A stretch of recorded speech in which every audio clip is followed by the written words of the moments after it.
Le professeur Cyril Tolo. Rebonjour, professeur. Bonjour, monsieur Parfait, ici. La leçon est nettement mieux. Le peuple vous écoute. Merci. Et une fois de plus, bonjour à vous. Vous m'entendez? 5 sur 5, professeur. D'accord. Bonjour à vous, monsieur Parfait, ici, à vos panélistes et aux téléspectateurs d'Info TV. Bon, je disais que ce débat me gêne un peu parce que il est récurrent et on revient chaque fois sur les mêmes questions, les questions juridiques, les questions du décret, ainsi de suite. Je l'avais dit sur votre plateau, monsieur Parfait, ici. Le problème qui existe aujourd'hui, ce n'est pas entre le ministère des Sports et la FECAFOOT. Le problème, c'est entre la FECAFOOT et le gouvernement représenté par le ministère des Sports. Le problème, le chef de l'État l'a dit dans son discours du 10 février dernier à la jeunesse. Instruction a été donnée au gouvernement et plus particulièrement au ministre en charge des sports. J'y veillerai personnellement, a-t-il dit. Alors, la question qui se pose aujourd'hui, c'est que valent encore les hautes instructions du président de la République? Pour certaines personnes, la parole présidentielle ne vaut plus rien. Pourquoi? Et leur démonstration, c'est que, ben oui, puisque la parole du chef de l'État ne vaut plus rien, le pays n'est plus gouverné. Donc, monsieur Parfait, ici, le pays est mis à l'épreuve pour voir s'il y a encore un chef qui tient le gouvernail ou pas. Et certains ont conclu qu'il n'y a plus de chef qui tient le gouvernail du bateau Cameroun et que le bateau Cameroun est à la dérive. Mais, nous voulons dire à cela que le gouvernement est debout. Monsieur Passa, ici, je ne reviendrai pas sur la question du premier intervenant qui a parlé du décret de 2014. C'est un anachronisme. C'est un anachronisme. N'est-il pas au courant de la lettre de la FIFA? Est-ce que la FIFA a même évoqué seulement ce décret?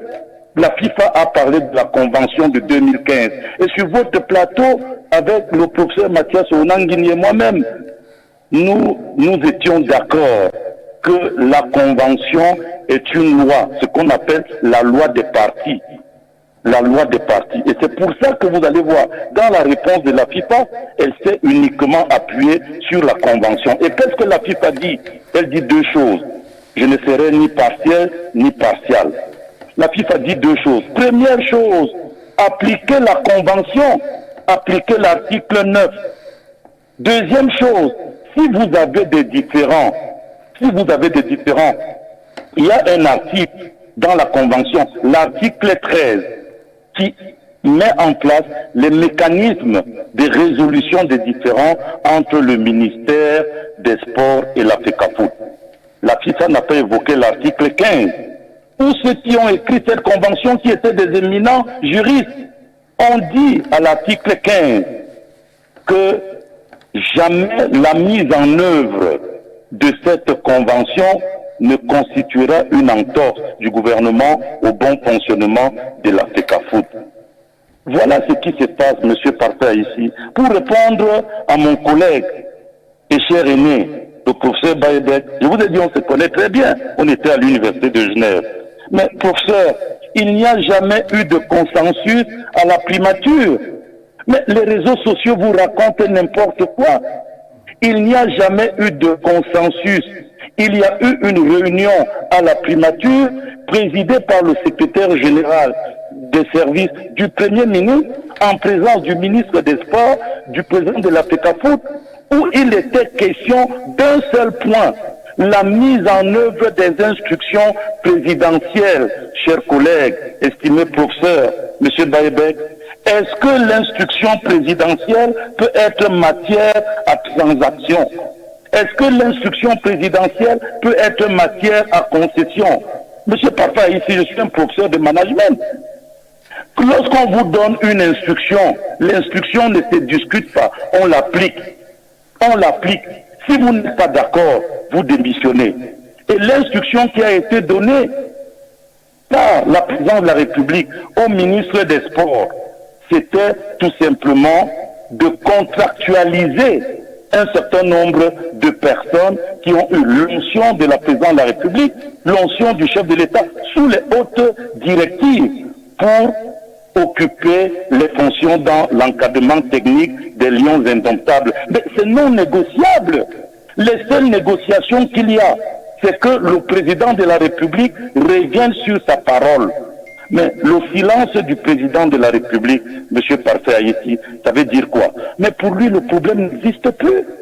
Qu'est-ce que vous voulez? Que le président de la République fasse de l'arbitrage entre une association et le gouvernement? Mais l'association en question, sa tutelle, c'est bien le ministère des Sports. Monsieur Parfait, ici, vous savez très bien que le ministre des Sports, à tout moment, peut retirer l'agrément à la FECAFOOT et la FECAFOOT n'existe plus. Vous le savez. Mais ce n'est pas la voie que le gouvernement a choisie. Le rôle d'un gouvernement, oui. Je vous pose une préoccupation. Pour l'instant, nous avons l'impression que nous sommes dans l'impasse, même si vous dites que pour vous le problème est réglé. Monsieur Mouelekombi a nommé un staff technique. Monsieur Eto vient de nommer un autre staff technique et il dit qu'il maintient le coach Marc Brice. Vous savez également que les échéances pointent à l'horizon. On sait également comment ça se passe au niveau des usages. Le coach propose la liste et c'est la FECAFOOT qui convoque les joueurs. Est-ce que dans ce climat, on peut s'attendre à ce qu'on puisse avoir une harmonie? L'harmonie, si tant est qu'elle doit exister, doit venir d'une seule chose: l'application intégrale des instructions du président de la République. Il n'y a pas de transaction possible. Maintenant, chacun devra assumer ses responsabilités.